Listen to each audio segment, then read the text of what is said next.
This is a classic mining boom and bust town. It's gone up to over 2,300 people, and now it's at under 800.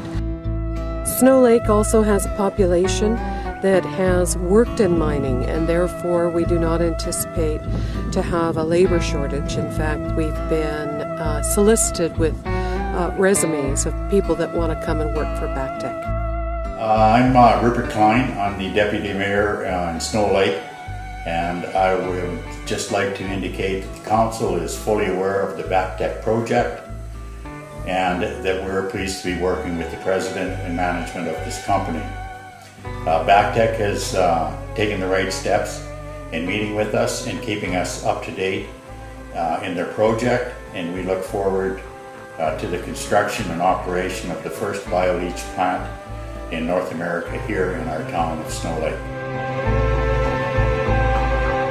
And the BacTech plant will be also just off of this road. So in front of us you're starting to see some of the housing subdivisions of Snow Lake, some of the halls and other facilities. You can see the head frame of the Snow Lake mine. And on the right, past these bushes that are along a low-lying creek, is the property that we are intending to build the BacTech bio-leach plant on. So here we have the site, and it has been an area of fill.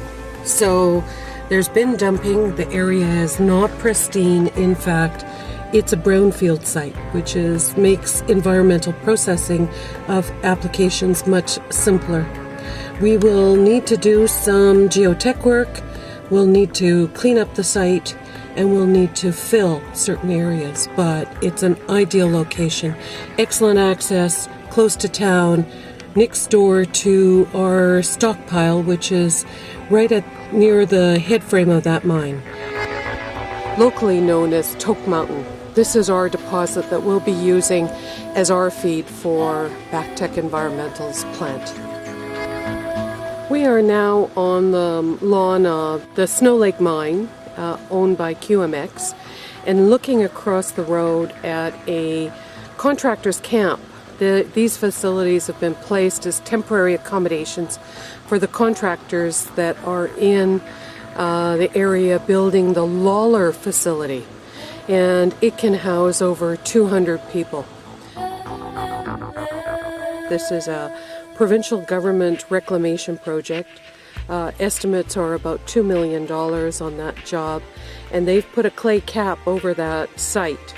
It's their intention to leave it unused, and it will provide an opportunity for us to put the pipeline, which consists of two pipes, relatively small, 2-inch, from our plant site northwards along that emergency tailings pond, along that industrial site, over to a access road northwards, and then east to our waste disposal site, approximately 1.3 kilometers away from the plant site. We are now at the tailings facility. This is where our waste will be deposited. This is a burrow pit that was excavated for the uses of capping that industrial site, the former tailings pond. This depression in the ground will be filled with our neutralized tailings, and the water pumped back to the plant. So this is an artificial area that has been excavated. It will make a perfect site for the deposition of our tailings materials. And we've got a family of Canada geese that are in this area enjoying the habitat. They seem to be working quite fine with industrial development.